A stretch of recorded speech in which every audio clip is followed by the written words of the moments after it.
Right, it is now the 8th of October 2016.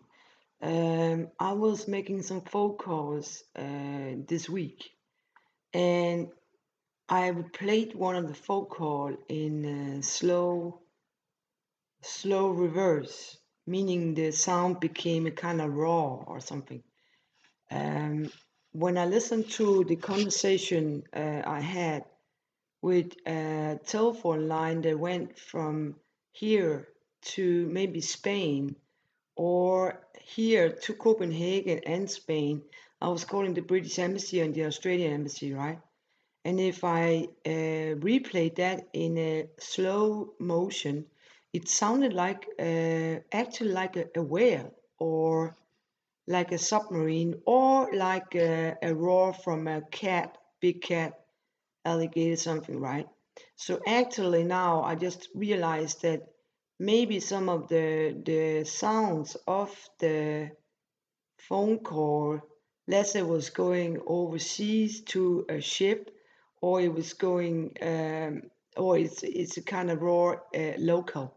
I don't know really, but it sounded a bit like a call from somewhere. I mean, not the conversation, but it sounded like a roaring sound from one point to another.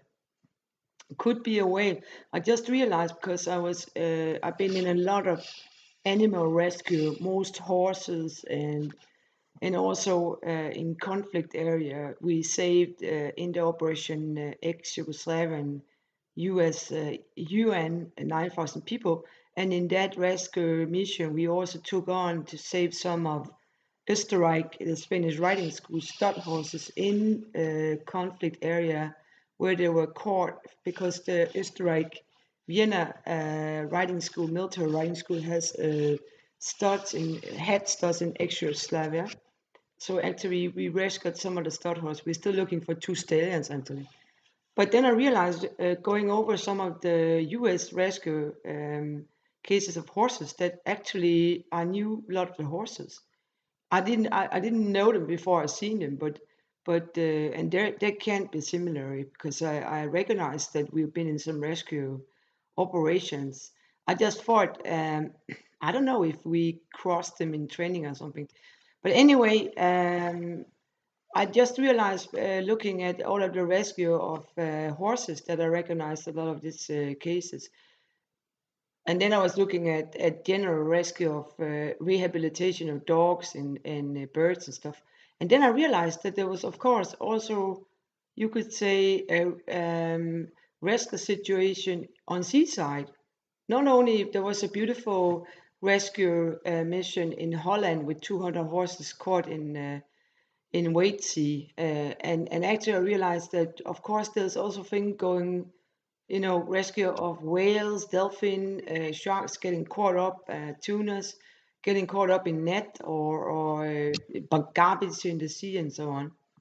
So actually, um, sometimes you accidentally cross something. It's a little bit like when I realized, for example, the reason why we found some local stud horses in local of the airport was that I moved my horse there, and this man actually thought I was some kind of easy pushed around type, and actually he had a lot of horses to rescue, right?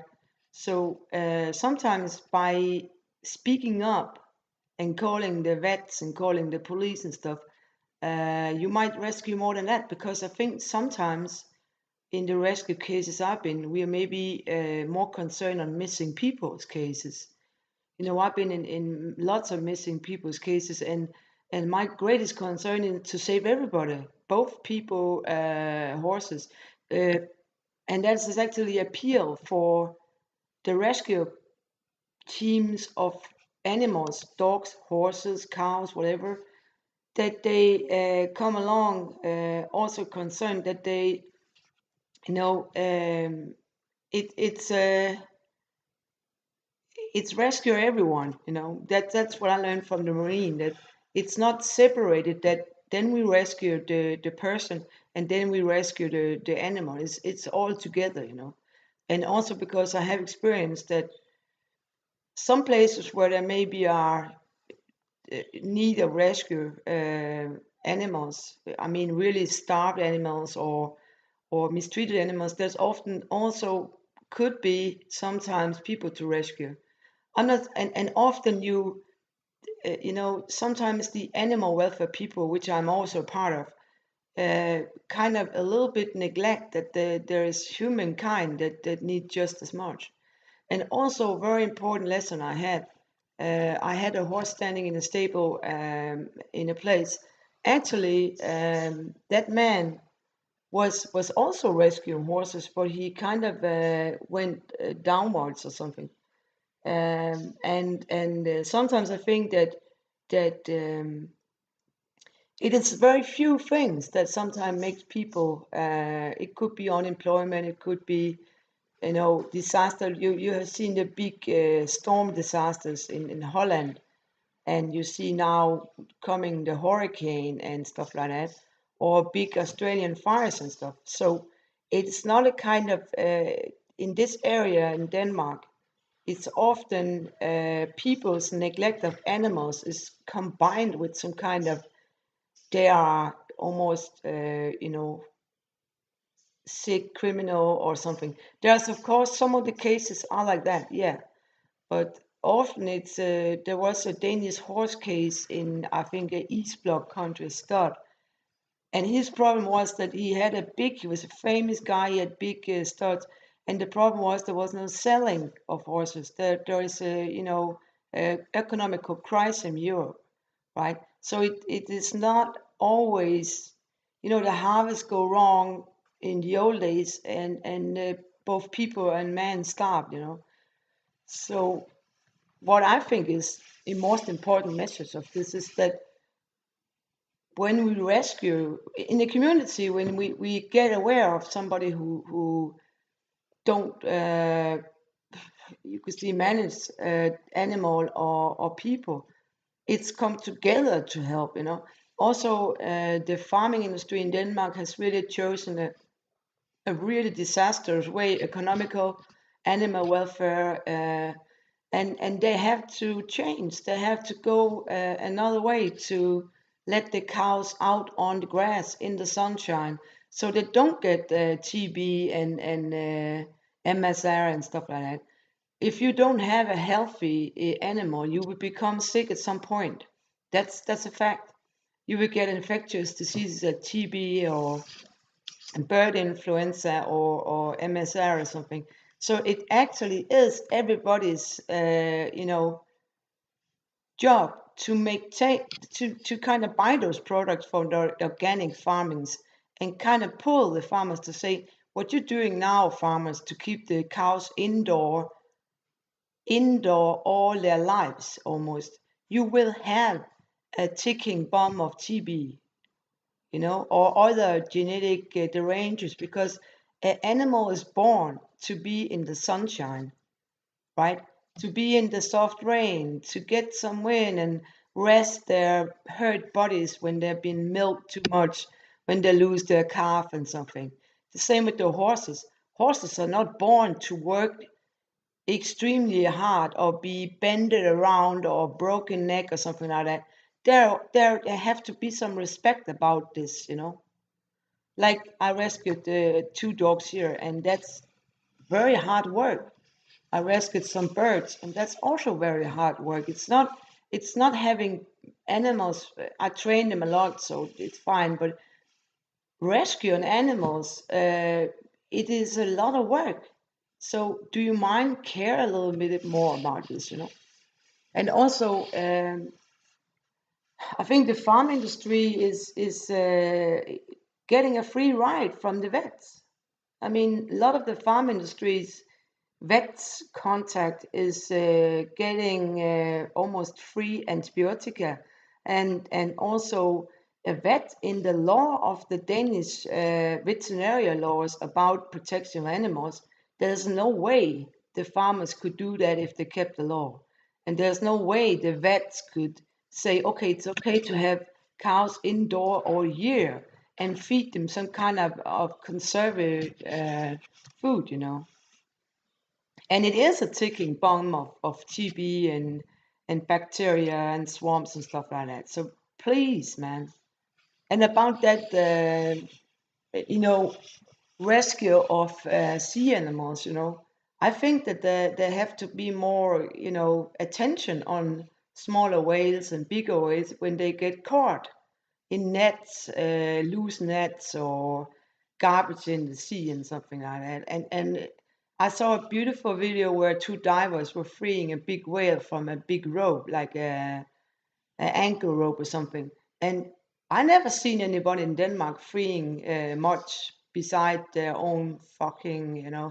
And I think that Denmark is surrounded by sea, but the safety for both people on the beaches and animal in the sea is missing out, you know. I actually, one of my dogs is trained to when I throw a football in the small river, she pushes it back to the store. So actually, she could actually save a person just by that training. If I throw the ball with a rope in, and she swims out to the person with the ball with the rope in, and the person get the hand on the rope, and she pushes the rope in again, you know, or the ball in again, you know. It's so simple. So actually, and actually, I think the Wade Sea, the west coast of Denmark, it is very, very dangerous if there's a storm on the way and a swimmer is in trouble to swim out and get him. You know, it's actually maybe it's safer to get a dog to do it. You know, so actually, I think I know it's a lot of subjects here. I just want to finish up because I have pretty important things on my other small tapings. But very thank you for all the rescue team of the horses because when I found, and I often find something because I walk a lot and walk strange ways and see strange things. Actually, I'm very happy that all of the horses I found in poor condition, starved or something, at almost all of them been saved by good people. I'm very pleased about that. Whether it's in Europe, US, UK, or Ireland or something. I'm also very pleased that I got good friends around the world in these fields, you know. And then last thing, the failure, this small whale kill, this bloody slaughter, right? Excuse me, are you sure that kind of way to slaughter didn't come with the colonialism of the Faroe? Because I think it reminds me a bit about killing the bisons in United States, where they just, hey, you get $1 per bison. I don't think that the Greenland people, just that the Faroe people, would kind of mass slaughter. It's not in their culture. I know Greenland people from what I read and understood, they're very respectful for the animals they kill. So, Farron, maybe you should think about this.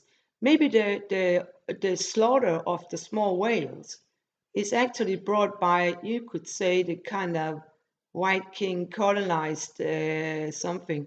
And also, I think that the slaughter, the mass slaughter, and this bloody shit actually, I'm sorry, get Farron a bad reputation.